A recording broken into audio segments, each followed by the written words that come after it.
Reflexão bíblica. Evangelho de Mateus. Capítulo 12. Mateus 12, Jesus e as lições sobre o Shabat. O sábado é um tema significativo na Bíblia e tem implicações espirituais e práticas.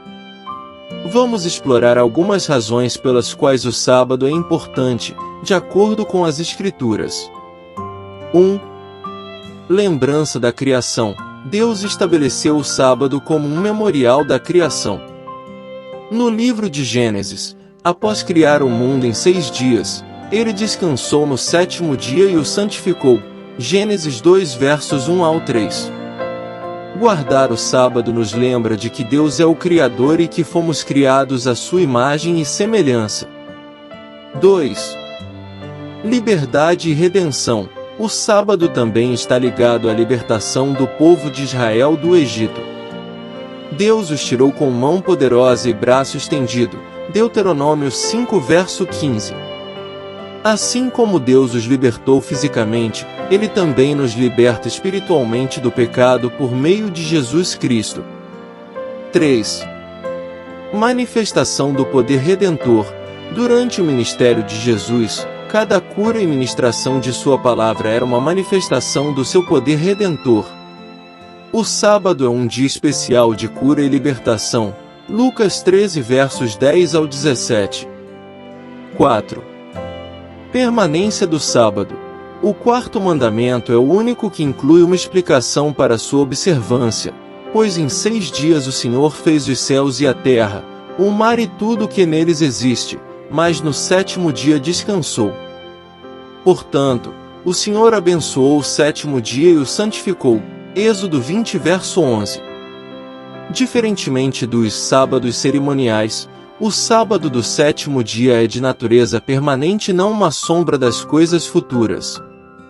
Em resumo, o sábado é um dia de descanso, adoração e lembrança da criação e redenção.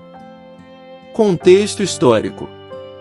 Dado o contexto, Mateus 12 é o 12º capítulo do Evangelho Bíblico de Mateus do Novo Testamento, que continua o ministério de Jesus na Galileia. Portanto, este capítulo é longo e contém muitos episódios da vida pública de Jesus. Continue lendo. Versículos 1 ao 14. Naquele tempo passou Jesus pelas searas, em um sábado, e os seus discípulos, tendo fome, começaram a colher espigas, e a comer. E os fariseus, vendo isto, disseram-lhe: Eis que os teus discípulos fazem o que não é lícito fazer num sábado. Ele, porém, lhes disse: Não tendes lido o que fez Davi, quando teve fome, ele e os que com ele estavam?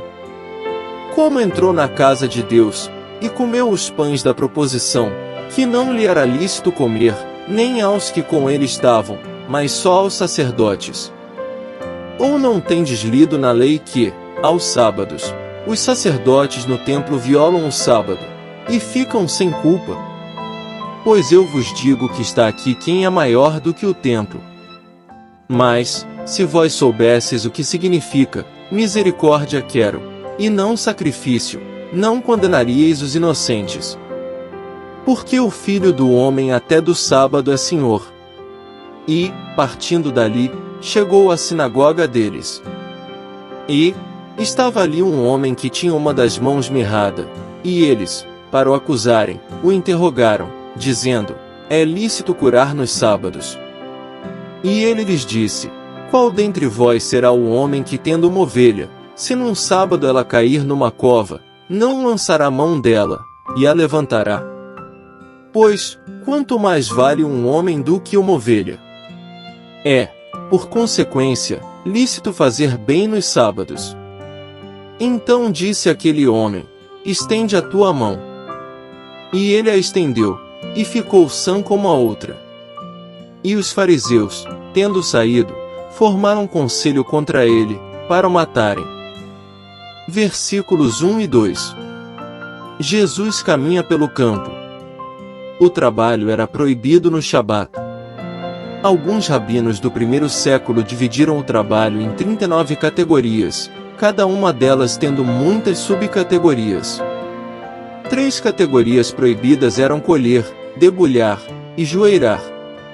Os discípulos colheram espigas e as esfregaram para remover as cascas e assim violaram as leis rabínicas altamente restritivas em 3 aspectos diferentes. Colher espigas manualmente de um campo alheio não era considerado furto na cultura judaica. Deuteronômio 23 verso 25. Versículos 3 ao 7. Jesus faz alguns questionamentos. Jesus ensinou que a lei do Shabat era sobrepujada por prioridades tais como necessidade humana genuína, 1 Samuel 21 versos 1 ao 6. Adoração, Números 28 versos 9 e 10. Atos de bondade, Oséias 6 verso 6. Devemos lembrar que Jesus é o Senhor do sábado, foi o Deus Todo-Poderoso que o instituiu. Vide o 4º mandamento. Versículos 8 ao 10. O Filho do Homem. Filho do Homem, era a autodesignação favorita de Jesus. Senhor do Shabat, refere-se a Yahvé, já que ele instituiu o Shabat, Gênesis 2 versos 1 ao 3, ordenou o Shabat, Êxodo 20 verso 10, e era o Senhor para quem o Shabat era observado, Levíticos 23 verso 3. Ao intitular-se Senhor do Shabat, Jesus claramente pretendeu identificar-se como Deus forte, Isaías 9 verso 6. Versículos 11 e 12. Os ensinamentos sobre fazer o bem. Com exceção dos essênios, a maior parte dos judeus acreditava ser permitido livrar um animal de carga, por exemplo, um jumento, no dia de Shabat. Era inconsistente recusar o mesmo privilégio aos seres humanos, uma vez que Deus dá mais valor às pessoas que aos animais. O Shabat era para ser guardado santo, Êxodo 20 versos 8 ao 11, porém proibir boas ações é profano e desonra a Deus. Versículos 13 e 14. Deus realiza a restauração. A mão atrofiada do homem definhara-se pelo desuso. Jesus deixou restaurada a função da mão e também renovou o músculo arruinado. Portanto, este milagre foi um ato de criação. Visto que o Deus Criador instituiu o Shabat, Gênesis 2 versos 1 ao 3, o milagre confirmou a identidade autoconfessada de Jesus como Senhor do Shabat. Versículos 15 ao 29. Jesus, sabendo isso, retirou-se dali, e acompanharam-no grandes multidões, e ele curou a todas. E recomendava-lhes rigorosamente que o não descobrissem, para que se cumprisse o que fora dito pelo profeta Isaías, que diz: Eis aqui o meu servo, que escolhi, o meu amado, em quem a minha alma se compraz, porei sobre ele o meu espírito, e anunciará aos gentios o juízo. Não contenderá, nem clamará, nem alguém ouvirá pelas ruas a sua voz. Não esmagará a cana quebrada, e não apagará o morrão que fumega, até que faça triunfar o juízo. E no seu nome os gentios esperarão. Trouxeram-lhe, então, um endemoninhado cego e mudo, e, de tal modo curou, que o cego e mudo falava e via. E toda a multidão se admirava e dizia: Não é este o filho de Davi? Mas os fariseus, ouvindo isto, diziam: Este não expulsa os demônios senão por Beelzebu, príncipe dos demônios. Jesus, porém, conhecendo os seus pensamentos, disse-lhes: Todo reino dividido contra si mesmo é devastado, e toda cidade, ou casa, dividida contra si mesma não subsistirá. E, se Satanás expulsa Satanás, está dividido contra si mesmo, como subsistirá, pois, o seu reino? E, se eu expulso os demônios por Beelzebu, por quem os expulsam então vossos filhos? Portanto, eles mesmos serão os vossos juízes. Mas, se eu expulso os demônios pelo Espírito de Deus, logo é chegado a vós o reino de Deus. Ou, como pode alguém entrar na casa do homem valente, e furtar os seus bens, se primeiro não maniatar o valente, saqueando então a sua casa. Versículos 15 ao 22. Jesus retira-se. Mateus reconheceu Jesus como cumprimento de Isaías 42 versos 1 ao 4. Isto implica: ele é filho, servo de Deus. Ele é escolhido e amado por Deus. Ele agrada a Deus com sua obediência. Ele possui o Espírito de Deus. Ele regerá sobre um reino universal que inclui todos os gentios. Ele é humilde e pacífico, e ele incluirá os gentios em seu plano redentor. A identificação que Mateus faz de Jesus como servo está estreitamente ligada à sua interpretação de Isaías 53, ver nota em Mateus 8 verso 17. Versículo 23. Os questionamentos da multidão. Sobre filho de Davi, ver nota em Mateus 1 verso 1. Versículo 24. As comparações feitas com os demônios pagãos. Beelzebu era provavelmente um antigo nome para Baal, um deus cananeu da tempestade e fertilidade. A adoração de Baal competiu com a adoração de Yahvé no Antigo Testamento. Embora os deuses fossem inexistentes, espíritos demoníacos estavam em operação nas religiões pagãs. Salmo 106 verso 28, 1 Coríntios 10 versos 19 e 20. O próprio Satanás era tido como o espírito que atuava no culto a Baal. Por isso, Beelzebu tornou-se um nome alternativo para Satanás. Versículos 25 ao 27. Jesus observa e fala sobre a divisão do reino. Jesus argumentou que Satanás é muito esperto para enfraquecer o próprio reino. E ainda, a objeção dos fariseus, verso 24, culpava seus próprios discípulos, pois eles também reivindicavam autoridade para expelir os demônios. Versículos 28 e 29. Jesus mostra o quão grande é seu poder. O poder de Jesus para expulsar demônios mostrava que o reino de Deus estava derrotando o reino de Satanás. Jesus estava amarrando o homem forte, Satanás, para que ele pudesse roubar a casa dele, ou reivindicar os cativos de Satanás como cidadãos de seu próprio reino. Versículos 30 ao 40. Quem não é comigo é contra mim, e quem comigo não ajunta, espalha.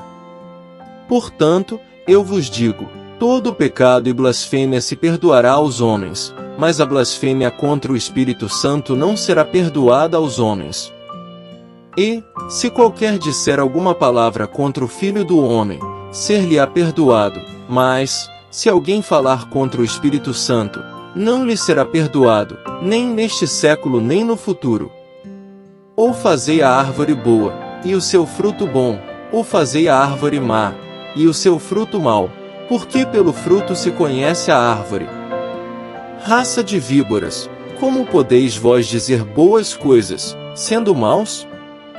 Pois do que há em abundância no coração, disso fala a boca. O homem bom tira boas coisas do bom tesouro do seu coração, e o homem mau do mau tesouro tira coisas más. Mas eu vos digo que de toda a palavra ociosa que os homens disserem hão de dar conta no dia do juízo. Porque por tuas palavras serás justificado, e por tuas palavras serás condenado. Então alguns dos escribas e dos fariseus tomaram a palavra, dizendo: Mestre, quiséramos ver da tua parte algum sinal. Mas ele lhes respondeu, e disse: Uma geração má e adúltera pede um sinal, porém, não se lhe dará outro sinal senão o sinal do profeta Jonas. Pois, como Jonas esteve 3 dias e 3 noites no ventre da baleia, assim estará o Filho do Homem 3 dias e 3 noites no seio da terra. Versículos 30 ao 32. A blasfêmia contra o Espírito Santo. Jesus reivindicou expulsar os demônios, pelo Espírito de Deus. Verso 28. Ao refutarem isto e atribuírem seus exorcismos ao poder de Satanás, os oponentes de Jesus se fizeram culpados de blasfêmia contra o Espírito em cujo poder Jesus operava milagres. Seu intento de rejeitar o poder sobrenatural de Jesus não será perdoado porque expressa uma resoluta e permanente rejeição de Jesus. Versículos 33 ao 37. Toda árvore é conhecida de acordo com seus frutos. As palavras proferidas pelos fariseus revelaram a verdadeira natureza do coração deles. Versículo 38. O sinal de Jesus. Os líderes judeus já tinham testemunhado vários milagres de Jesus. Mateus 9 versos 1 ao 8. Versículos 39 e 40. Jesus contesta para que lembrem do sinal de Jonas. A palavra adúltera refere-se ao adultério espiritual dos escribas e fariseus, revelado por sua rejeição a Jesus. A menção do sinal do profeta Jonas é a primeira predição explícita de Jesus, em Mateus, a respeito de sua morte. Jonas esteve quase morto por 3 dias e 3 noites. Jonas 1 verso 17. Sua oração comparou sua experiência a uma estada na sepultura. Deste modo, a experiência de Jonas era análoga à experiência de Jesus de ficar sepultado por 3 dias. Uma vez que a ressurreição de Jesus ocorreu no domingo, alguns têm argumentado que a referência aos 3 dias e 3 noites requer uma crucificação na quinta ou na quarta-feira. Todavia, 1 Samuel 30 versos 12 e 13, sugere que 3 dias e 3 noites podia ser uma expressão idiomática para um período de tempo que cobria todo um dia e partes de outros 2. Assim, o sepultamento de Jesus na sexta-feira e sua ressurreição na manhã de domingo conta como 3 dias. Versículos 41 ao 50. Os ninivitas ressurgirão no juízo com esta geração, e a condenarão, porque se arrependeram com a pregação de Jonas. E eis que está aqui quem é maior do que Jonas. A rainha do sul se levantará no dia do juízo com esta geração, e a condenará, porque veio dos confins da terra para ouvir a sabedoria de Salomão. E eis que está aqui quem é maior do que Salomão. E, quando o espírito imundo tem saído do homem, anda por lugares áridos, buscando repouso, e não o encontra. Então diz: voltarei para minha casa, de onde saí. E, voltando, acha-a desocupada, varrida e adornada. Então vai, e leva consigo outros 7 espíritos piores do que ele, entrando, habitam ali, e são os últimos atos desse homem piores do que os primeiros. Assim acontecerá também a esta geração má. E, falando-lhe ainda à multidão, eis que estavam fora sua mãe e seus irmãos, pretendendo falar-lhe. E disse-lhe alguém: eis que estão ali fora tua mãe e teus irmãos, que querem falar-te. Ele, porém, respondendo, disse ao que lhe falara: quem é minha mãe? E quem são meus irmãos? E, estendendo a sua mão para os seus discípulos, disse: eis aqui minha mãe e meus irmãos. Porque, qualquer que fizer a vontade de meu Pai que está nos céus, este é meu irmão, e irmã e mãe. Versículos 41 e 42. A pregação de Jonas. Os ninivitas e a rainha de Sabá eram gentios pagãos que se arrependeram e buscaram a verdade. Jesus é maior que Jonas e Salomão, a quem estes pagãos ouviram e obedeceram. Versículos 43 ao 46. Os espíritos imundos. As palavras, assim também há de acontecer a esta geração perversa, mostram que esta argumentação funcionava como uma parábola. Jesus expulsa espíritos malignos de pessoas atormentadas, mas os líderes judeus as desencorajam de aceitar a ajuda e o governo de Deus por meio da pessoa de Jesus. Isto as deixa vazias e vulneráveis a um mal ainda maior. Versículos 47 ao 50. Jesus preza por seu relacionamento espiritual. Jesus prezou seu relacionamento espiritual com seus discípulos acima de seu relacionamento físico com sua família. Mais tarde, tendo a fé arraigada em seu coração, os membros de sua família entenderam e adotaram este sistema de valor. Tiago 1 verso 1. Conclusão. Portanto, é muito importante que entendamos os princípios de Deus e que muitos de nós estamos no caminho da piedade sem entender o verdadeiro propósito e caráter de Deus. Além disso, as profecias sobre Jesus indicavam que ele não seria um político ou um encrenqueiro. Ademais, sua escala é muito maior do que isso e todos os servos amados vêm trazer esperança às nações, pois ele tem sido a âncora da fé de bilhões ao longo dos anos, e o mais importante, Jesus não frustrará a esperança de saúde. Graça e paz por parte de nosso Deus e Pai, e de nosso Senhor e Salvador, Jesus Cristo, estejam sobre nossas vidas.